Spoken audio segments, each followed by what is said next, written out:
కార్యక్రమాన్ని ముగించుకుందాం. డిస్టర్బ్ చేయకండి తమ్ముడు, ప్లీజ్ ప్లీజ్ తమ్ముడు డిస్టర్బ్ చేయకండి. మంచిగా జరుగుతున్న కార్యక్రమం డిస్టర్బ్ చేయకండి దయచేసి.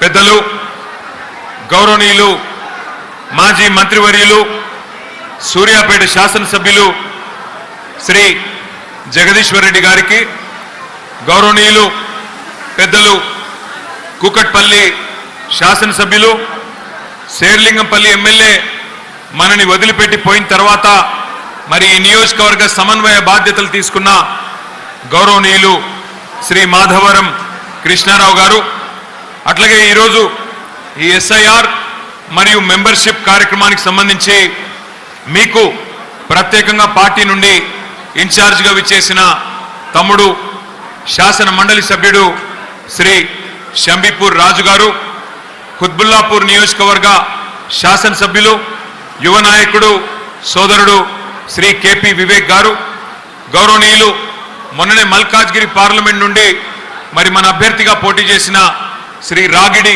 లక్ష్మారెడ్డి గారు, గౌరవ మాజీ కార్పొరేటర్లు సోదరిమణి శ్రీమతి సింధు ఆదర్శ్ రెడ్డి గారు, గౌరవనీయులు మాజీ కార్పొరేటర్ సోదరిమణి శ్రీమతి బొబ్బా నవతారెడ్డి గారు, సోదరిమణి శ్రీమతి మాధవరం రోజా రంగారావు గారు, గౌరవనీయులు మాజీ కార్పొరేటర్లు శ్రీ కొమిరిశెట్టి సాయిబాబా గారు, గౌరవ మాజీ కార్పొరేటర్ సోదరులు శ్రీ జూపల్లి సత్యనారాయణ గారు, ఇంకా వివిధ డివిజన్ల నుండి ఈరోజు ఇంత పెద్ద ఎత్తున మరి ఎమ్మెల్యే గారు మనల్ని వదిలిపెట్టి పోయినా పార్టీకేమీ డోకా లేదు అన్నట్టుగా ఇవాళ గర్జించిన మా శేర్లింగంపల్లి శేర్లందరికీ, సింహాల్లాగా గర్జించిన మా అన్నదమ్ములకి, మరి పులిబిడ్డలైన మా ఆడబిడ్డలకి, పత్రికా మిత్రులకి అందరికీ పేరు పేరున హృదయపూర్వకంగా నమస్కారాలు. మీ అందరితో నా ప్రార్థన, ఇక్కడికి వస్తుంటే కొంత సంతోషం కలిగింది, కొంత బాధ అనిపించింది. సంతోషం ఎందుకు అంటే మరి ఎవరైతే జెండా మోసి, ఎవరైతే మరి మొదటి నుండి పార్టీకి కేసీఆర్ గారికి అభిమానులుగా ఉంటూ మొదటి నుండి పార్టీని శేర్లింగంపల్లి నియోజకవర్గంలో భుజాన వేసుకుని నడుపుతున్నారో వారి రుణం ఎన్ని జన్మలెత్తినా తీర్చుకోలేని రుణం. అందుకే హృదయపూర్వకంగా వారికి నా ధన్యవాదాలు తెలియజేస్తా ఉన్నా. గులాబీ జెండాను గుండెల్లో మోస్తూ నెత్తురు చెమట ధారపోసిన నిస్వార్థమైన మా అన్నదమ్ములకి, అక్క చెల్లెలందరికీ హృదయపూర్వకంగా మళ్ళీ ఒకసారి అభినందనలు. మీరే కథానాయకులు, మీరే కథన రంగంలో ముందుకి పరిగెత్తే కొదమ సింహాలు. మీరు లేనిదే ఏ నాయకుడు లేడు, ఏ పార్టీ లేదు. మీరే పునాది రాళ్ళు, మీరే నాయకుల్ని పుట్టించేది కూడా మీరే. మీరు పదవుల కోసం జెండాలు పట్టుకోలేదు, పదవులు రాలేదని పార్టీని వదిలిపెట్టి వెళ్ళలేదు. పార్టీ గెలిస్తే మీరే గెలిచినట్టుగా ఫీల్ అవుతారు. అదే పార్టీ ఓడితే నేనే ఓడిపోయినా అని చెప్పి బాధపడతారు. అధికారం లేదని గోడలు దుంకే అవకాశవాదులు కాదు కార్యకర్తలు. మీ ఎమ్మెల్యే గారు, మీ ఎమ్మెల్యే మీ ఓట్లతో, మీ చెమటతో ఇల్లు తిరిగి మీరు గెలిపిస్తే గెలిచిన ఎమ్మెల్యే ఇవాళ పోయి రేవంత్ రెడ్డి గారి సంఖలో కూర్చున్నాడు. నేను ఒకటే అడుగుతా ఉన్నా శేర్లింగంపల్లి నియోజకవర్గ సోదరుల్ని, సోదరిమణుల్ని, 10 ఏళ్లలో మీ ఎమ్మెల్యే గారే చెప్పినాడు, నేను చెప్పలా, 9,500 కోట్ల రూపాయలతో శేర్లింగంపల్లి నియోజకవర్గాన్ని కేసీఆర్ గారి ప్రభుత్వం అభివృద్ధి చేసింది అన్న మాట మీ ఎమ్మెల్యే గారే చెప్పినారు. ఫ్లైఓవర్లు, అండర్ పాసులు, బ్రిడ్జిలు, ఇవాళ రజనీకాంత్ లాంటి సూపర్ స్టార్ హైదరాబాద్కి వస్తే ఇది హైదరాబాదా లేక న్యూయార్క్ నగరమా అనే స్థాయిలో అభివృద్ధి చేసింది కేసీఆర్ గారి ప్రభుత్వం. మంచినీళ్లు బాగు చేసుకున్నాం. 20,000 లీటర్ల వరకు మంచినీళ్లు ఉచితంగా అన్ని బస్తీల్లో, అన్ని అపార్ట్మెంట్లలో, అన్ని కాలనీల్లో 20,000 లీటర్ల వరకు ఒక్కొక్క ఇంటికి ఉచితంగా నీళ్ళు ఇచ్చుకున్నాం. కరెంటు బాగాలేని హైదరాబాద్లో కరెంటు బాగా చేసుకున్నాం. ఇన్వర్టర్లు, జనరేటర్లు, ఆ డీజిల్ గబ్బు అన్ని వదిలించుకున్నాం. శుభ్రంగా హైదరాబాద్ మహానగరంలో 24 గంటల కరెంట్ ఇచ్చుకునే పరిస్థితి తెచ్చుకున్నాం. శాంతి భద్రతలకు పెద్దపీట వేసినాం. ఆడపిల్లలు అర్ధరాత్రి అయినా సరే తిరగాలంటే భయం లేకుండా తిరిగేదానికి మరి శాంతి భద్రతలు పటిష్టంగా చేసుకున్నాం. 10 లక్షల సీసీ కెమెరాలు పెట్టుకున్నాం హైదరాబాద్లో. 10 లక్షలు భారతదేశంలో ఏ నగరంలో లేవు. అట్లా శాంతి భద్రతలకు పెద్దపీట వేసి మన ఇంట్లో ఉండే పిల్లలు బయటికి పోయినా, మన చెల్లెలు బయటికి పోయినా, మన ఇంట్లో వాళ్ళు ఎవరు బయటికి పోయినా సురక్షితంగా వస్తారు. మాకు మా నగరంలో డోకాలేదైన పద్ధతుల్లో బ్రహ్మాండంగా చేసుకున్నాం. కానీ మరి ఎమ్మెల్యే గారు ఏ కారణం చేతనో ఆయనకి ఏం అవసరం పడిందో పార్టీని వదిలిపెట్టి, కష్టపడ్డ మిమ్మల్ని అందరినీ వదిలిపెట్టి అక్కడ పోయి కాంగ్రెస్ పార్టీలో చేరినారు. నేను మిమ్మల్ని ఒకటే అడుగుతా ఉన్నా, 9,500 కోట్ల రూపాయలతో అభివృద్ధి మనం చేస్తే 10 ఏళ్ల కాలంలో అంటే సంవత్సరానికి 1000 కోట్లు ఒక్క నియోజకవర్గానికి, శేర్లింగంపల్లి నియోజకవర్గానికి మన ప్రభుత్వం ఖర్చు పెట్టింది. మరి వాళ్ళు అక్కడ 2.5 ఏళ్ళైంది ఎమ్మెల్యే గారు పోయి. ఎన్ని వందల కోట్లు తెచ్చావు, ఎన్ని వేల కోట్లు తెచ్చావు? కేసీఆర్ గారు చేసిన దానికంటే ₹1 ఏమన్నా ఎక్కడైనా అదనంగా వచ్చిందా? ఒక్కసారి ఆలోచించమని చెప్పి నేను కోరుతా ఉన్నా. మీరు ఇంకొక మాట కూడా నేను మీకు చెప్తా ఉన్నా, ఎమ్మెల్యే పోతే పోయిండు, కానీ మన కారుకు డ్రైవరు కార్యకర్తలే, మన కారుని నడిపేది మీరే. కాబట్టి భయపడే అవసరం లేదు, బాధపడే అవసరం లేదు. వస్తూ ఉంటారు లీడర్లు, వస్తారు పోతారు, కానీ నడిపించేది మీరు, కథానాయకులు మీరు. దళపతి కేసీఆర్ ఉన్నాడు, ఆ దళాన్ని నడిపే సైనికులుగా మీరున్నారు. కాబట్టి ఏ ఇబ్బంది లేదు. నేను మీ అందరినీ ప్రార్థించేది ఒకటే, మోసం ఎల్లకాలం నడవదు, కొంతకాలం నడుస్తుంది. అబద్ధాలు చెప్పి కొన్ని రోజులు నెట్టుకొని రావచ్చు. ఆ మధ్యకాలంలో ఒక సినిమా వచ్చింది, ఆ సినిమా పేరు అర్జున్ రెడ్డి. సూపర్ హిట్ అయింది. చూసినా సినిమా? అది అర్జున్ రెడ్డి చూసినా చూడలేదా? Super hit cinema. దాంతో విజయ్ దేవరకొండ స్టార్ అయిపోయింది. ఇప్పుడు ఇంకో సినిమా వచ్చింది, రేవంత్ రెడ్డి, ఆటర్ ఫ్లాప్. ఈ సినిమాకి ఇంటర్వెల్ కూడా అయిపోయింది. ఇంటర్వెల్ అయిపోయింది, ఇప్పటిదాకా చేసింది ఏమీ లేదు. అబద్ధాల మీద అబద్ధాలు, నోరు తెరిస్తే బూతులు, ఎగవేతలు, కూల్చివేతలు, బూతులు తప్ప చేసింది ఏమీ లేదు. ఒక్కసారి గుర్తు తెచ్చుకోండి, ఎన్ని అబద్ధాలు చెప్పారు, ఎన్ని రకాల విష ప్రచారాలు చేసినారు, ఒక్కసారి గుర్తు చేసుకోండి. అగర్ కేసీఆర్ సాబ్ आपको 2000 दे रहे हैं पेंशन, वजीफा, आसरा, हम 4000 देंगे. నవంబర్లో తీసుకుంటే 2000, డిసెంబర్లో తీసుకుంటే 4000. అత్తకు 4000, కోడలకు 2,500. ఈ మధ్యన కొత్త డైలాగులు కొడుతున్నాడు, 1 కోటి మంది మహిళల్ని కోటీశ్వర్లు చేసేదాకా ఇడిచిపెట్టాడట. నేను ముందే చెప్పిన మీకు, వీళ్ళు 1 కోటి మందిని కోటీశ్వర్లు చేసే బ్యాచ్ కాదు ఇది. మెడల పుస్తల తాడు కూడా ఎత్తుకపోయే దండుపాలెం ముఠా ఉన్నది ఇలా హైదరాబాద్లో. 1 కోటి మందిని కోటీశ్వర్లు చేస్తా అంటున్నాడు కదా రేవంత్ రెడ్డి గారు. కోటీశ్వర్లు దేవుడు ఎరుగు. ఒక పని చేయి, నెలకు 2,500 ఇస్తానడా?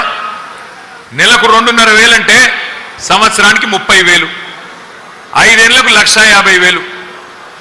కోటీశ్వర్లు చేసుడు దేవుడు ఎరుగు. లక్షాధికారులు చేయి, లక్షాధికారులను చేయి. ఒక్కొక్క ఆడబిడ్డకు 5 ఏళ్ళు నువ్వు ఇయ్యాల్సింది 1,50,000 రూపాయలు. మరి 30 నెలలు అయిపోయింది, సగం టైం అయిపోయింది. మరి ఇప్పటికే 75,000 ఇవ్వాలి.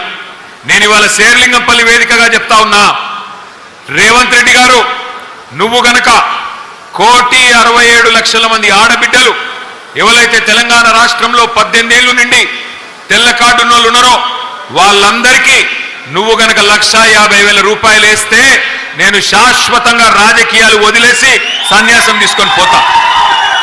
ఉందా? దమ్ముందా? సవాల్ స్వీకరించే దమ్ముందా?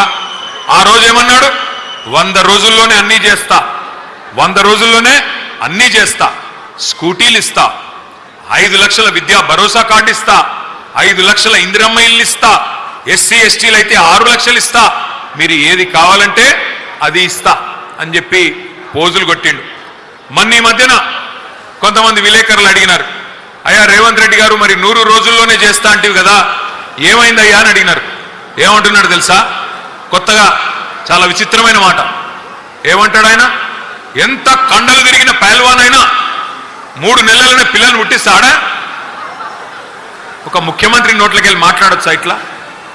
ఎంత కండలు తిరిగిన పైల్వాన్ అయినా 3 నెలలనే పిల్లలు పుట్టిస్తాడా? ఇది ముఖ్యమంత్రి రేవంత్ రెడ్డి గారి నోట్లోంచి వచ్చిన ఆనిముత్యం. నేను అడుగుతున్నా రేవంత్ రెడ్డి గారిని, అయ్యా 3 నెలల్లో పిల్లలు పుట్టారు, మాకు కూడా తెలుసు. మాకు కూడా పెళ్లిళ్ళు అయినాయి, మాకు కూడా పిల్లలు ఉన్నారు, మాకు కూడా పిల్లలు ఉన్నారు. పిల్లలు పుట్టారు 3 నెలల్లో, మాకు ఎరికే. కానీ నేను అడుగుతున్నా, మరి 30 నెలల్లో పుట్టకపోతే నిన్నేమని పిలవాలా? 3 నెలలు కాదు కదా, 30 నెలలు అయింది కదా, ఏమనాలా మరి? నిన్ను ఏమని పిలవాలా? నువ్వే కదా చెప్తివి 3 నెలలనే సర్వం చేస్తా అని చెప్పిందే నువ్వు. మా ఎమ్మెల్యేలను గొర్రెల్లాగా కొనుక్కొని పోయిందే నువ్వు.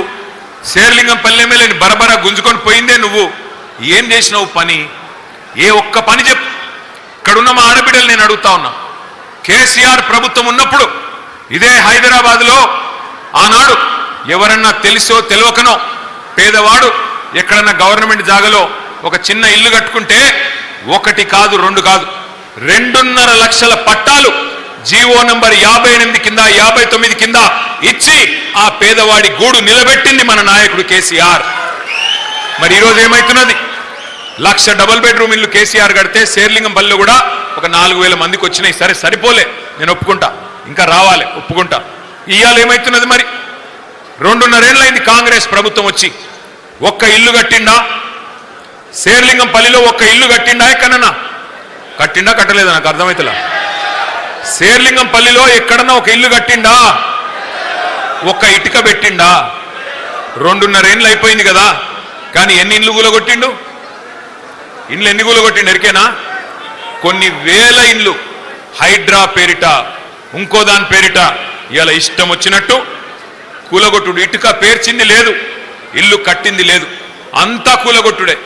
ఇంకా ఘోరం ఏంటంటే, ముఖ్యమంత్రి గారికి గరీబోళ్ళు ఏడుస్తుంటే, ఇల్లు కూలిపోయి ఏడుస్తుంటే ఆయనకు సాడిస్టిక్ ప్లెజర్ వస్తుందంట, పైశాచిక ఆనందం వస్తుందంట, ఆయనకు మంచిగా అనిపిస్తుందంట, సంతోషం అనిపిస్తుందంట. అనిపిస్తుంది. ఎందుకు అనిపించేది? ఎవడన్నా నాయకుడిని నీకు ఆదర్శం ఎవరయ్యా, నీకు ఇన్స్పిరేషన్ ఎవరయ్యా అంటే రాముడు అంటారు, శ్రీరాముడు నాకు ఆదర్శం అంటారు, లేదా శ్రీకృష్ణుడు నాకు ఆదర్శం అంటారు. కానీ రేవంత్ రెడ్డికి ఎవరు ఆదర్శమో తెలుసా మీకు? ఒక రావణాసురుడు, ఒక నరకాసురుడు, వాళ్ళను మించిన వాడు హిట్లర్. హిట్లర్ నాకు ఆదర్శం అని బట్లర్ ఇంగ్లీష్లో చెప్తున్నాడు రేవంత్ రెడ్డి. హిట్లర్ హిట్లర్ అంటే ఎవడో ఎరికేనా? కొన్ని లక్షల మందిని చంపేసినోడు ఆయననట. ఈయనకు ఆదర్శమట, ఆయననే ఆదర్శంగా తీసుకొని పనిచేస్తాడట. ఇక దాన్ని బట్టి మనం అర్థం చేసుకోవచ్చు. యాక్చువల్గా చెప్పాలంటే ఆయన హిట్లర్ ఒకటే కాదు, ఆయనకు ఆదర్శం ఇంకొకడు కూడా ఉన్నాడు. సగం తుగ్లక్ ఉన్నాడు, సగం హిట్లర్ ఉన్నాడు. సగమేమో తుగ్లక్ పనులు, సగమేమో హిట్లర్ పనులు. తుగ్లక్ కాకపోతే నేను అడుగుతున్నా, కేసీఆర్ ప్రభుత్వం బ్రహ్మాండంగా 72 కిలోమీటర్ల మెట్రో కట్టింది. ఆ తర్వాత మొత్తం టెండర్ ప్రక్రియ పూర్తి చేసింది మెట్రోకి. రాయదుర్గం మీ శేర్లింగంపల్లి కాన్స్టిట్యున్సీ నుంచి ఎయిర్పోర్ట్ దాకా పోతూ మధ్యలో రాజేంద్ర నగర్ కాన్స్టిట్యున్సీలో కూడా 3 స్టాపులు పెట్టి ఇక్కడికెళ్ళి అక్కడ దాకా పట్టణం పెరుగుతున్నది, ట్రాఫిక్ పెరుగుతున్నది. మరి ఆ ట్రాఫిక్ సమస్య ఉండొద్దని చెప్పి 2023 జూన్ జూలై ప్రాంతంలో టెండర్ పూర్తి చేసి మొత్తం మెట్రో రెడీగా కొబ్బరికాయలు కొట్టి స్టార్ట్ చేసినాం. ఈయన రాగానే వచ్చి తీసుకున్న మొట్టమొదటి తుగ్లక్ నిర్ణయం మెట్రో రద్దు, ఎయిర్పోర్ట్ మెట్రో రద్దు. 2.5 ఏళ్ళు అయిపోయింది. అయిపోయినాక ఇవాళ డ్రామాలు చేస్తున్నాడు. ఎయిర్పోర్ట్ మెట్రో ఎందుకు రద్దు చేసినవరా నాయన అంటే చెప్పడు. ఇలా ఎయిర్పోర్ట్ మెట్రో కనుక కొనసాగి ఉంటే ఈ పాటికే పూర్తయిపోతుండే. 2 ఏళ్లలోనే పూర్తి కావాలని కండిషన్ పెట్టినాం. అందులో ల్యాండ్ అక్విజిషన్ కూడా లేదు, భూసేకరణ సమస్య కూడా లేదు. ఔటర్ రింగ్ రోడ్డును అంటుకొని బ్రహ్మాండంగా ఎయిర్పోర్ట్ దాకా మధ్యలో బుద్దివేలులో, నార్సింగిలో స్టాపులు పెట్టి ట్రాఫిక్ సమస్య తగ్గాలే, హైదరాబాద్ పెరగాలే అనే ఉద్దేశంతో మనం ఒక నిర్ణయం తీసుకున్నాం. ఇవాళ మీ అందరికీ నేను ఒకటే మాటిస్తా ఉన్నా, ఈయన వల్ల ఏమీ కాదు. ఇప్పుడు కొత్త డ్రామాలు ఆడుతున్నాడు. లకడికా పూల్ నుంచి పటాన్ చెరువు వరకు మెట్రో మనం ప్రతిపాదిస్తే భారతీయ జనతా పార్టీ ప్రభుత్వం వాళ్ళు ఇయ్యలే. ఎక్కడనో ఉత్తరప్రదేశ్లో చిన్న చిన్న పట్టణాలకు ఇచ్చినారు. కానీ మనకు లకడికా పూల్ నుంచి పటాన్ చెరువు వరకు 36 కిలోమీటర్లు పెడితే ఇంట్లో ట్రాఫిక్ లేదు, ఇంట్లో ఎక్కటోళ్ళు లేరు అని చెప్పి మనకు బీజేపీ సహకరించలేదు. కానీ ఇవాళ డ్రామాలు ఆడుతున్నారు రేవంత్ రెడ్డి గారు, కిషన్ రెడ్డి గారు ఇద్దరు కలిసి. ఈయనేదో అడిగినట్టు, ఆయనేదో ఇచ్చినట్టు, ఏదో ఇద్దరు కలిసి ఢిల్లీలో మళ్ళీ నాటకాలు ఆడుతూ ఉన్నారు. ఒకటి మాత్రం నేను మీకు పక్కా చెప్తా ఉన్నా, మళ్ళీ మెట్రో పట్టాలు ఎక్కాలి అంటే 2028లో కేసీఆర్ తిరిగి రావాల్సిందే. మొదటి దశ మెట్రో పూర్తి చేసింది కేసీఆర్. మీ మియాపూర్కి ఇక్కడికే వచ్చి ప్రారంభించింది కేసీఆర్. కాబట్టి రేపటి రోజున కూడా మెట్రో మళ్ళీ పట్టాలెక్కాలి, హైదరాబాద్ లో మరొక 250 కిలోమీటర్ల మెట్రో రావాలి అంటే ఈ బుడ్రఖాన్తో కాదు, ఈ బుడ్రఖాన్తో కాదు. ఎందుకంటే తీస్మార్ ఖాన్ మాటలు మాట్లాడగానే సరిపోదు, పనులు కూడా అట్లా ఉండాలి. కానీ ఏదో మాటలకేమో పెద్ద పెద్ద మాటలు, చేసేది ఏమీ లేదు. అందుకే నేను అనేది ఈ తుగ్లక్ ఆలోచనలు, ఈ తుగ్లక్ పనులు చేయడం ఎట్లా ఉంటుంది అంటే, ఆ ఎల్ఎన్టీ అనే కంపెనీ మెట్రో కట్టింది. ఆ ఎల్ఎన్టీ కంపెనీ సిఎఫ్ఓను బెదిరించిండు, నువ్వు నాకు ఆ భూములు ఇస్తావా లేకపోతే నిన్ను జైల్లో పెట్టాలని అని బెదిరించిండు. బెదిరిస్తే ఆయన పారిపోయింది ఎల్ఎన్టీ వాడు. ఇవాళ ఒక ప్రైవేట్ కంపెనీ నెత్తి మీద ఉన్న 14,000 కోట్ల అప్పు మొత్తం రాష్ట్ర ప్రజల మీద రుద్దిండు రేవంత్ రెడ్డి.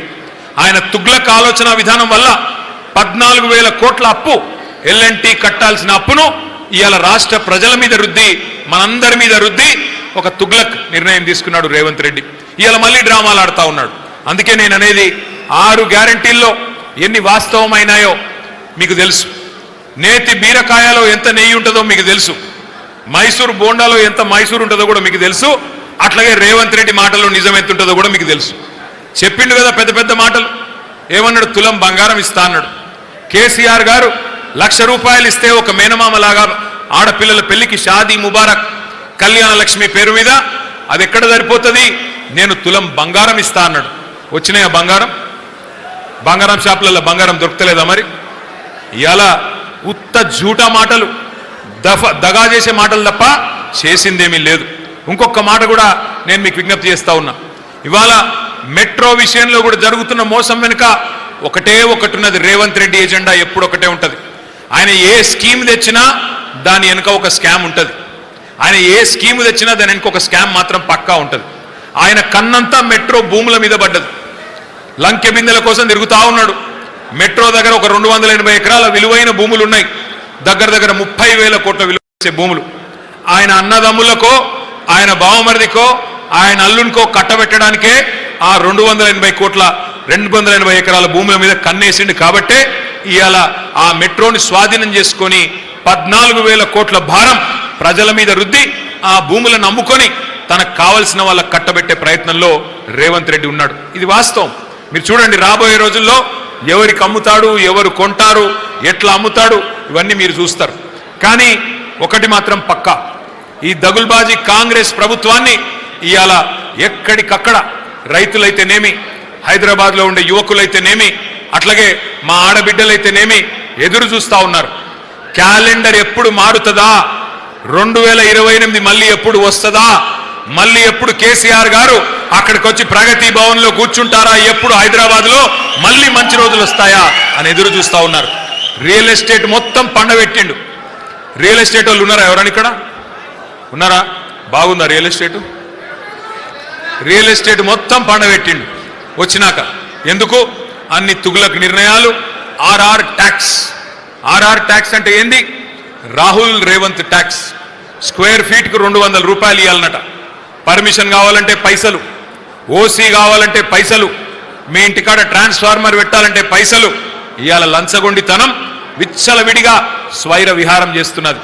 ఇంకా దరిద్రం ఏంటంటే కొంతమంది ఐఏఎస్ అధికారులు, నేను ఈ మాట అంటే బాధపడుతుండొచ్చు కానీ అనక తప్పడం లేదు, కొంతమంది ఐఏఎస్ అధికారులు మున్సిపల్ డిపార్ట్మెంట్లో, నేను చెప్పేది ముఖ్యంగా ఐఏఎస్ అధికారులు బ్రోకర్గిరీ చేస్తూ ఉన్నారు. వాళ్ళ దగ్గరికి పోయి బిల్డర్లు పోయి అడిగితే, అయ్యా మా ఆక్యుపెన్సీ సర్టిఫికెట్ అంటే ఫలానా ఏవీ రెడ్డిని కలువు, అయ్యా మా బిల్డింగ్ పర్మిషన్ ఏది అంటే ఉదయ సింహాన్ని కలిసి క్లియరెన్స్ తీసుకొని రా, అట్లయితేనే ఇస్తా. ముఖ్యమంత్రి గారి కౌంటర్ల దగ్గర ఉండే బ్రోకర్లకు కలువమని ఐఏఎస్ అధికారులు పురమాయిస్తున్నారు. పోయి అక్కడ పోయి డబ్బులు కడితే ఇక్కడ నేను మీకు క్లియరెన్స్ ఇస్తా అని చెప్పే దౌర్భాగ్యపు పరిస్థితి. ఇవాళ రాష్ట్రంలో ప్రభుత్వం నడుస్తలేదు, ఒక మాఫియా నడుస్తూ ఉన్నది. అందుకే ఈ మాఫియాని తరిమి కొట్టాలి అంటే రేపు శేర్లింగంపల్లిలో మీరందరూ విజృంభించాలా. మరి శేర్లింగంపల్లిలో విజృంభించాలంటే ఏం చేయాలా? ఏమి లేదు, మీరు చేసేది గాబరా ఏది లేదు. 2 పనులు మీకు చెప్పడానికి నేను ఇక్కడికి వచ్చింది. ఒకటి, ఎస్ఐఆర్ అనే కార్యక్రమం స్టార్ట్ కాబోతా ఉన్నది. స్పెషల్ ఇంటెన్సివ్ రివిజన్ ఎల్లుండి నుంచి ప్రారంభమవుతున్నది, 25వ తారీఖు నుంచి. చాలా ముఖ్యమైన కార్యక్రమం. ఒక్కసారి నేను మీకు అది కొన్ని స్లైడ్స్ చూపెట్టి వివరించే ప్రయత్నం చేస్తాను. ఎస్ఐఆర్ అంటే స్పెషల్ ఇంటెన్సివ్ రివిజన్. దయచేసి మీ అన్ని కూడా ఇప్పుడు 24 డివిజన్లు అయినాయి శేర్లింగంపల్లి కాన్స్టిట్యున్సీలో. 24 పోయి 30 డివిజన్లు అవుతాయని చెప్తున్నారు. 30 డివిజన్లలో ఎవరెవరైతే కార్పొరేటర్లుగా పోటీ చేయాలన్న ఆసక్తి ఉన్న సోదరులు సోదరిమణులు ఉన్నారో వారితో నా ప్రార్థన, ఒక్కొక్క ఓటు విలువైన ఓటు. దయచేసి సరిగ్గా ఎస్ఐఆర్లో ప్రజలను భాగస్వాములు చేయాల్సిన బాధ్యత మీరే తీసుకోవాలి. ఎవరెవరైతే కార్పొరేటర్లుగా పోటీ చేయాలనుకుంటున్నారో దయచేసి మీరే బాధ్యత తీసుకోవాలి. డివిజన్ ప్రెసిడెంట్లు, బస్తీ ప్రెసిడెంట్లు, బూత్ లెవెల్ ఏజెంట్లు, వాళ్ళకంటే కూడా కార్పొరేటర్లుగా పోటీ చేయాలనుకుంటున్న వాళ్ళు మీరు బాధ్యత తీసుకోండి. Next slide. ఎస్ఐఆర్ అంటే చాలా సింపుల్ ప్రాసెస్, ఇందులో ఏం కన్ఫ్యూజ్ అయ్యేది లేదు. ఓటర్ లిస్టుని జల్లెడబట్టే కార్యక్రమం, వడబోసే కార్యక్రమం. ఇందులో ఏం లేదు, 4 రకాల కార్యక్రమాలు ఉంటాయి. ఒకటి, కొత్త ఓట్లు రాయించాలా. 18 ఏళ్ళు నిండిన వాళ్ళు ఉంటే కొత్త ఓటు రాయించాలి. రెండవది, ఎవరైనా చనిపోతే వారి ఓటు తీసేయాలి. మూడవది, మరి ఎవరైనా ఓటు ట్రాన్స్ఫర్ అయితే, ఇదివరకు మీ దగ్గర ఉండేది మీ వివేకానంద నగర్ కాలనీలో, ఇప్పుడు అక్కడి నుంచి వెళ్ళిపోయి అక్కడెక్కడో ఎల్బీ నగర్ వెళ్ళిపోయినారు, వారి ఓటు తీసేయించాలి. అట్లాగే ఎవరైనా వేరే దగ్గర నుంచి మన దగ్గరికి వస్తే వాళ్ళ ఓటు ఇక్కడ రాయించాలి. ఫర్ ఎగ్జాంపుల్, మీ కొడుకుకు పెళ్ళయింది, కోడలి పిల్ల వచ్చింది, మరి కోడలి పిల్ల ఓటు ఇక్కడ రాయించాలా, వాళ్ళ ఇంట్లో కట్ చేయించాలా, వాళ్ళ తల్లిగారింట్లో. అట్లాగే మీ కూతురికి పెళ్ళయింది, మీ కూతురు ఇక్కడ నుంచి అత్తగారింటికి పోయింది, మరి మీ కూతురు ఓటు ఇక్కడ కట్ కావాలా, అత్తగారింట్లో యాడ్ కావాలా. ఇది చాలా చాలా ఇంపార్టెంట్. మరి ఎట్లా చేయాలి ఈ కార్యక్రమం? ఇందులో ముఖ్యమైన ఒక పాయింట్ ఏమంటే, ఎస్ఐఆర్ అనేది కొత్త కార్యక్రమం కాదు. ఇది గత స్వాతంత్రం వచ్చినాటి నుంచి జరుగుతూనే ఉన్నది. భారతదేశంలో ఇప్పటికీ 13 సార్లు జరిగింది, ఈసారి 14వ జరగబోతా ఉంది. మరి లాస్ట్ టైం ఎప్పుడు జరిగింది ఎస్ఐఆర్ అంటే 2002లో జరిగింది, 2002లో. ఇప్పుడు అధికారులు ఏం చేస్తారంటే, ఆ 2002లో ఆనాడు శేర్లింగంపల్లి నియోజకవర్గం లేదు, ఆ రోజు ఖైరతాబాద్ నియోజకవర్గం ఇదంతా కూడా. ఆ రోజు ఆంధ్రప్రదేశ్ రాష్ట్రం, ఈరోజు తెలంగాణ రాష్ట్రం. మరి ఇప్పుడు ఎస్ఐఆర్ కార్యక్రమంలో భాగంగా ఆ 2002 ఓటర్ లిస్ట్ని 2025 మొన్న లాస్ట్ ఇయర్ ఓటర్ లిస్ట్ని పక్కన పెట్టుకుంటారు. పెట్టుకొని ఫస్ట్ మ్యాపింగ్ చేస్తారు. మ్యాపింగ్ అంటే ఏంటి? ఉదాహరణకి ఇప్పుడు ఎమ్మెల్యే కృష్ణారావు గారు ఉన్నారు, కృష్ణారావు గారి కొడుకున్నాడు. 2002లో ఆయన ఓటర్ కాదు కాబట్టి ఆ 2002 ఓటర్ లిస్టులో కృష్ణారావు గారి కొడుకు పేరు ఉండదు. కానీ 2025లో కృష్ణారావు గారి కొడుకు ఓటరు, ఇప్పుడు ఆ పేరు ఉంటుంది. మరి ఆ రెండింటిని లింక్ చేయాలా. కృష్ణారావు గారి కొడుకు సందీప్ అనే అబ్బాయి కృష్ణారావు గారి కొడుకు అని చెప్పి ఫ్యామిలీ మ్యాపింగ్ పూర్తి చేయాలి, ఒక ఫామ్ నింపాలి. అట్లాగే మీ ఇంట్లో కూడా పిల్లలుంటే ఆ పిల్లలకు మీకు మీ పిల్లలు అనేది ఎస్టాబ్లిష్ చేస్తూ లింకింగ్ చేయాలి. నెంబర్ 1. Next slide. మొత్తం రాష్ట్రంలో 36,000 పోలింగ్ బూత్స్ ఉన్నాయి. మీ శేర్లింగంపల్లి నియోజకవర్గంలో రాష్ట్రం మొత్తంలోనే అత్యధికంగా 639 పోలింగ్ బూత్లున్న నియోజకవర్గం మీ శేర్లింగంపల్లి నియోజకవర్గం. బాధ్యత కూడా మరి మీకే ఎక్కువ ఉంది, ఎందుకంటే ఓటర్లు ఎక్కువ ఉన్నారు, బాధ్యత కూడా మీకే ఎక్కువ ఉంది. బూత్కు ఒకరు చొప్పున ఏజెంట్ని మనం అపాయింట్ చేసుకున్నాం. మరి ఇప్పుడు ఎట్లా జరుగుతుంది అంటే, ఒక్కొక్క పోలింగ్ బూత్లో 1000 నుంచి 1200 ఓట్లు ఉంటాయి. ఒక్కొక్క పోలింగ్ బూత్లో 639 పోలింగ్ బూత్లు, ఒక్కొక్క పోలింగ్ బూత్లో 1000 ఓట్లు. 1000 ఓట్లు అంటే 300 నుంచి 350 ఇండ్లు. మీరు చేయాల్సింది ఏంటంటే, ఒక నెల రోజుల పాటు ఈ కార్యక్రమం జరుగుతుంది. ఎల్లుండి జూన్ 25 నుంచి చాలు అయి జూలై 24 దాకా జరుగుతుంది. మరి ఈ నెల రోజుల్లో రోజుకి మీరు ఒక 10 ఇండ్లు తిరగాల్సి ఉంటుంది. ఒక 50 ఓట్లు రోజుకి 10 ఇండ్లు తిరగాల్సి ఉంటుంది. 10 నుంచి 12 ఇండ్లు తిరగాల్సి ఉంటుంది. ఆ 10-12 ఇండ్లలో మనం మొత్తం నెల రోజుల పాటు తిరిగి అన్ని సరిగ్గా ఉన్నాయా లేదా చెక్ చేసుకొని ఫైనల్ అయితే జూలై 31కి లిస్టు పెడతారు. ఆ లిస్టు పెట్టిన తర్వాత ఏమన్నా తప్పులుంటే ఆ లిస్టులో చాలా జాగ్రత్తగా వినాలి. ఏమన్నా తప్పులుంటే ఒక నెల రోజుల పాటు మనకు టైం ఉంటుంది. ఆగస్టు నెల మొత్తం అబ్జెక్షన్లు ఫైల్ చేయొచ్చు. ఎలక్షన్ కమిషన్కి, ఆ బిఎల్ఓ గారికి అబ్జెక్షన్ ఫైల్ చేయాలి. ఇగో ఇక్కడ తప్పు పడ్డది, ఫలానా ఓటర్ లేరు, ఉన్నట్టు పడ్డది. అట్లాగే ఫలానా ఓటర్కి 2 ఓట్లు ఉన్నాయి, ఒకటి ఇక్కడుంది, ఒకటి ఖైరతాబాద్లో ఉంది, ఒకటే ఓటు ఉండాలా. ఇందాక జగదీష్ రెడ్డి గారు చెప్పింది చాలా ముఖ్యమైన మాట. ఎవరైనా 2 ఓట్లుంటే 2 ఓట్లు వాళ్ళు వేస్తే వాళ్ళకు భవిష్యత్తులో సంవత్సరం జైలు శిక్ష పడే అవకాశం ఉంది చట్టం ప్రకారం. కాబట్టి చాలా జాగ్రత్తగా ఉండాలి. కాబట్టి ఎవరైనా సరే ఒక మనిషికి ఒకటే ఓటు ఉండాలి, అంతకంటే ఎక్కువ ఉండేదానికి వీలు లేదు. కాబట్టి ఎవరైనా ఇక్కడ వద్దు నా ఓటు ఇంకొకడ రాయించుకుంటాను ఎల్బీ నగర్లో అంటే అక్కడే రాయించుకోవాలి, ఇక్కడ తీసేయాలి, లేకపోతే జైలు శిక్ష పడే ప్రమాదం ఉంది. అందుకే జాగ్రత్తగా ఉండాలి. అయితే నెల రోజుల పాటు అబ్జెక్షన్ చెప్పొచ్చు ఆగస్టు నెలలో ఎన్నికల కమిషన్ వాళ్ళు. ఆ తర్వాత ఒక నెల రోజులు టైం తీసుకొని సెప్టెంబర్ నెల మొత్తం మీ అభ్యంతరాలన్నిటికీ ఆన్సర్ చెప్పాలా.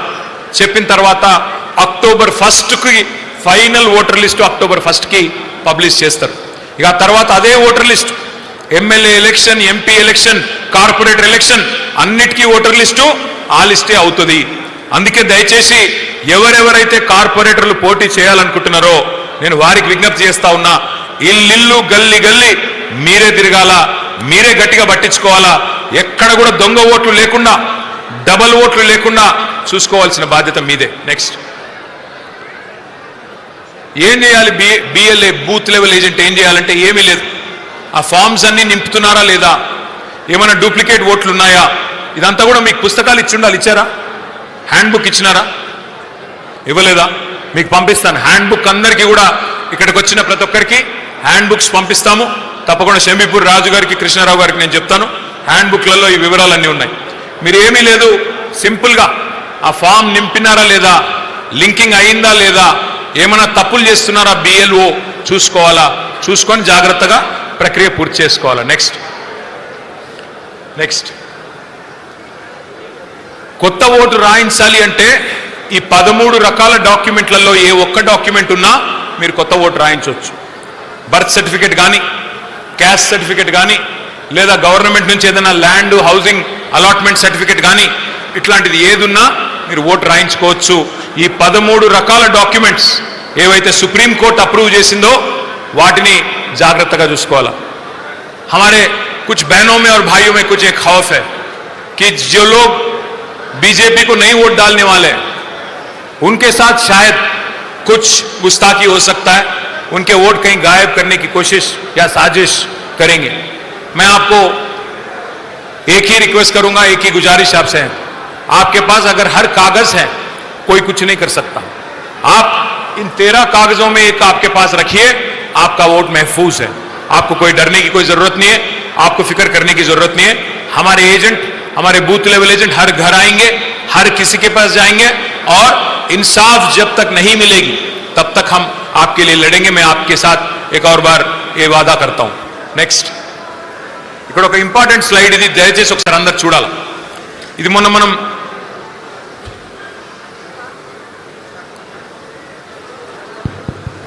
జూబ్లీ హిల్స్ ఎలక్షన్లో మొన్న మనం కొట్లాడినాం. జూబ్లీ హిల్స్లో మనం ఓడిపోయినాం. అయితే ఇక్కడ చూడండి, జూబ్లీ హిల్స్లో మనం ఓడిపోవడంలో ప్రధానమైన కారణం దొంగ ఓట్లు. ఇక్కడ చూడండి, ఒకరే అమ్మాయి, ఈ అమ్మాయి పేరు లావణ్య, భర్త పేరు శ్రీనివాస్. ఆమెకు 5 ఓట్లు ఉన్నాయి, ఒకటి కాదు 5 ఓట్లు. అట్లా కాంగ్రెస్ వాళ్ళు దాదాపు జూబ్లీ హిల్స్లో 12 నుంచి 15,000 దొంగ ఓట్లు రాయించినారు. అందుకే మనం జాగ్రత్త పడాలి. ఇప్పుడు ఈ అమ్మాయిని చూడండి, జూబ్లీ హిల్స్లో 2, ఖైరతాబాద్, ముషీరాబాద్, అంబర్పేట్, ఇట్లా వివిధ నియోజకవర్గాల్లో 5 ఓట్లు ఉన్నాయి. డూప్లికేట్ ఓట్లు 4 రకాలుగా ఉంటాయి. ఒకటి శేర్లింగంపల్లిలోనే ఒక డివిజన్లో ఉండొచ్చు, రెండోది మరొక డివిజన్లో ఉండొచ్చు. రెండవ రకం పార్లమెంట్ లోపల, అంటే మీ పార్లమెంట్ పరిధిలో ఒకటి శేర్లింగంపల్లిలో ఉండొచ్చు, ఇంకోటి మహేశ్వరం కాన్స్టిట్యున్సీలో ఉండొచ్చు. మూడో రకం తెలంగాణ లోపల, అంటే ఒకటి సిరిసిల్లలో ఉండొచ్చు, సూర్యాపేటలో ఉండొచ్చు, ఇంకొకటి ఇక్కడ ఉండొచ్చు, హైదరాబాద్ మహానగరంలో ఉండొచ్చు. నాలుగవది కొన్ని అంతర్రాష్ట్రం, ఆంధ్రప్రదేశ్లో ఉండొచ్చు, ఒక ఓటు ఇక్కడ ఉండొచ్చు, ఇంకో ఓటు విజయవాడలో, గుంటూరులో ఉండొచ్చు, లేదా ఇంకో ఓటు బొంబాయిలో ఉండొచ్చు. ఈ రకంగా 4 రకాల డూప్లికేట్ ఓట్లు ఉండే ఆస్కారం ఉంది. అందుకే మనం అప్రమత్తంగా ఉండాల్సిన బాధ్యత మన మీద ఉంది. మనం జాగ్రత్తగా ఎన్ని డూప్లికేట్ ఓట్లు ఉన్నాయి ఆ లెక్క నేను మీకు ఇస్తాను. మన దగ్గర ఒక సాఫ్ట్వేర్ ఉంది, ఆ సాఫ్ట్వేర్తో అనుమానాస్పదమైన ఓట్లు మీకు ఇస్తాం. మీరు తిరిగినప్పుడు వాటిని ఒక్కొక్కటిగా మీరు చెక్ చేసుకోవాలి. నెక్స్ట్ ఇట్లాంటి హ్యాండ్ బుక్స్ మీ అందరికీ పంపిస్తాము. అందులో ఇప్పుడు నేను చెప్పిన అన్ని వివరాలు ఉంటాయి. నెక్స్ట్ తర్వాత ఇది వర్క్ బుక్, అంటే మీకు 1000 ఓట్లు ఒక బూత్లో, రోజుకు మీరు అటెండ్ అయ్యేది 50 ఓట్లు. ఆ 50 ఓట్లకు గాను మీరు చూసుకోవాలా, వర్క్ బుక్లో టిక్ పెట్టుకోవాలా, ఓటర్ మ్యాపింగ్ అయిందా లేదా, ఎన్యూమరేషన్ ఫామ్ నింపినామా లేదా, డూప్లికేట్లు ఏమన్నా ఉన్నాయా, ఉంటే వెంటనే BLOకి మనం కంప్లైంట్ చేయాలి. ఇది డూప్లికేట్ ఓటు, దయచేసి తీసేయండి. చనిపోయిన వాళ్ళ ఓటు ఏదైనా ఉంటే వెంటనే తీసేయమని చెప్పాలి. Last slide. అన్నిటికన్నా ముఖ్యం ఇది, కేసీఆర్ గెలవాలి, మళ్ళీ ముఖ్యమంత్రి కావాలి, శేర్లింగంపల్లిలో కూడా మళ్ళీ గులాబీ జెండా ఎగరాలి. డైలాగులు కొడితే సరిపోదు. మనం 639 పోలింగ్ బూత్స్ ఉన్నాయి శేర్లింగంపల్లిలో. ప్రతి పోలింగ్ బూత్ కూడా, ప్రతి ఓటు కూడా విలువైందే. మీ బూత్లో మీరు మెజారిటీ తెస్తే ఆటోమేటిక్గా శేర్లింగంపల్లి మనం గెలిచిపోతాం. 639 బూత్లలో ఒక 500-550 బూత్లలో మీరు మెజారిటీ తీసుకొస్తే ఆటోమేటిక్గా కాన్స్టిట్యున్సీ గెలిచిపోతాం, రాష్ట్రంలో కూడా అధికారంలోకి వస్తాం. కానీ మీరు మీ బూత్ ఇడిచిపెట్టి నేను పక్క వాడకట్టుకు పోతా, నేను పక్క డివిజన్కి పోతా, లేదా పక్క కాన్స్టిట్యున్సీకి పోతా అంటే కుదరదు. ముందు మీరు మీ బూత్ సాఫ్ చేసుకోండి, మీరు మీ బూత్ని పటిష్టంగా చేసుకోండి, మెంబర్షిప్ బాగా చేయండి. అట్లాగే SIR కార్యక్రమం, మెంబర్షిప్కి సంబంధించి కూడా ఒక 3 స్లైడ్స్ ఉన్నాయి. ఆ స్లైడ్స్ కూడా నేను మీకు చూపెడతాను. ఇది మన మెంబర్షిప్ యాప్ కూడా తొందరలో లాంచ్ చేయబోతున్నాం. మీ అందరికి కూడా ఇది మీకు తొందరలోనే అందరి ముందు మళ్ళీ ట్రైనింగ్ కార్యక్రమం కూడా పెడతాం. ఇందులో ఏమీ లేదు కన్ఫ్యూజ్ అవ్వడానికి. సింపుల్ మెంబర్షిప్ యాప్ ఉంటుంది. ఎట్లా అయితే మీరు ఇన్స్టాగ్రామ్ ఉంటుంది, స్విగ్గీ ఉంటుంది, ఎట్లయితే ఊబర్ యాప్ ఉంటుందో అట్లాగే మీ ఫోన్లో ఈ మెంబర్షిప్ యాప్ని కూడా, BRS యాప్ని కూడా మరి డౌన్లోడ్ చేసుకోవచ్చు గూగుల్ ప్లే స్టోర్ నుంచి. నెక్స్ట్, ఇందులో ఒక 5 స్టెప్లలో మీరు సభ్యత్వాన్ని చేసుకోవచ్చు. ఏమీ లేదు, మీ బూత్లో ఎవరైనా మన పార్టీలో చేరాలి అనుకుంటే వారికి సింపుల్గా వారి పేరు మీరు టైప్ చేయాలి యాప్లో. ఆ పేరు గల వాళ్ళందరూ వస్తారు. అందులో ఎవరైతే కరెక్టో వారి పేరు మీరు ప్రెస్ చేయాలి. చేసిన తర్వాత ఆయన డీటెయిల్స్ అన్నీ వచ్చేస్తాయి. ఆయన పేరు, తండ్రి పేరు లేదా భర్త పేరు, ఇంటి నెంబరు, అడ్రస్సు, కాలనీ అన్నీ వస్తాయి. వచ్చిన తర్వాత మీరు ఫోన్ నెంబర్ ఒకటి ఎంటర్ చేయాలి. ఒక్క ఫోన్ నెంబర్ ఎంటర్ చేయాలి. ఫోన్ నెంబర్ ఎంటర్ చేసిన తర్వాత ఆ ఫోన్ నెంబర్కి OTP పంపిస్తాం. OTP అంటే తెలుసు కదా, ఏంటిది? 1 టైం పాస్వర్డ్. 1 టైం పాస్వర్డ్ ఎందుకు? ఎందుకంటే తప్పుడు ఫోన్ నెంబర్ కాకుండా కరెక్ట్ ఫోన్ నెంబర్ ఉందా లేదా చెక్ చేసుకోవడానికి OTP. సో ఆ OTP వచ్చిన తర్వాత మరి వెంటనే ఆ సోదరుడు ఎవరైతే మెంబర్గా జాయిన్ అవుతున్నారో వాళ్ళ ఫోటో తీసుకుంటాం, ఫోటో అప్లోడ్ చేస్తాం. అప్లోడ్ అయిన తర్వాత ఇంకొక చిన్న ఫీచర్ పెట్టినాం ఇందులో. మీరు ఎక్కడ ఉన్నారు, మెంబర్షిప్ మీరు వాళ్ళ ఇంటికి పోయి చేసినారా లేదా మీ ఇంట్లో కూర్చొని చేసినారా అని తెలుసుకోవడానికి అందులో GPS బటన్ పెట్టినాం. సో మీరు ఎక్కడో కొండాపూర్లో ఉండి నేను మియాపూర్లో ఉన్నాను నాకు స్టోరీలు చెప్తే దొరికిపోతారు. కొండాపూర్లో ఉంటే కొండాపూర్లో ఉన్నట్టే GPS వస్తుంది, లేదా మియాపూర్లో ఉంటే మియాపూర్లో ఉన్నట్టే వస్తుంది. నువ్వు వాళ్ళ ఇంటికి పోయినావా లేకపోతే నీ ఇంట్లో కూర్చొని అన్ని ఎక్కించినవా అనేది కూడా తెలిసిపోతుంది. కాబట్టి మరి ఈ మెంబర్షిప్ యాప్ నెక్స్ట్ సింపుల్గా మెంబర్షిప్ యాప్ మెంబర్షిప్ మొత్తం కొట్టిన తర్వాత అట్లా కార్డు వస్తుంది మీ అందరికీ ఫోటో ID కార్డు కూడా ఈసారి ఇవ్వబోతా ఉన్నాం. ఆ ఫోటో ID కార్డు రేపు మీరు జేబులో పెట్టుకొని గవర్నమెంట్ వచ్చినాక ఏ గవర్నమెంట్ ఆఫీస్కి పోయినా ఈయన కేసీఆర్ గారి మనిషి, కేసీఆర్ గారి తాలూకా, కొద్దిగా పనిచేసి పెట్టాలా అని చెప్పి అక్కడ ఉండే అధికారులు కూడా జాగ్రత్తగా మరి చేస్తారు. కాబట్టి ఈ రకంగా మంచి మెంబర్షిప్ యాప్ని కూడా తయారు చేసినాం. అది కూడా తొందరలోనే మళ్ళీ మీకు బూత్కి 2 చొప్పున ట్రైనింగ్ కూడా పెట్టుకుందాం. ఆ రకంగా ముందుకు పోదాం. కానీ శేర్లింగంపల్లి నియోజకవర్గంలో ఈరోజు ఇంత పెద్ద ఎత్తున హాజరై మా అందరికీ కొత్త ఉత్సాహాన్ని ఇచ్చిన మా అన్నదమ్ములకి, మా అక్క చెల్లెళ్ళకి పేరు పేరున అందరికీ మళ్ళొకసారి నమస్కారాలు తెలియజేసుకుంటూ, మీకు ఆకలి అవుతుంది, నాకు కూడా ఆకలి అవుతుంది. సో आप सभी लोगों को, सभी भाइयों को शुक्रिया अदा करता हूं. जय तेलंगाना. థ్యాంక్ యూ అన్న, ధన్యవాదాలు. ఈ కార్యక్రమం విజయవంతం చేసిన అందరికీ కూడా మరొకసారి పేరు పేరున నమస్కారాలు, ధన్యవాదాలు. ముఖ్యంగా ప్రెస్ మిత్రులందరికీ కూడా పేరు పేరున ధన్యవాదాలు తెలియజేస్తాం.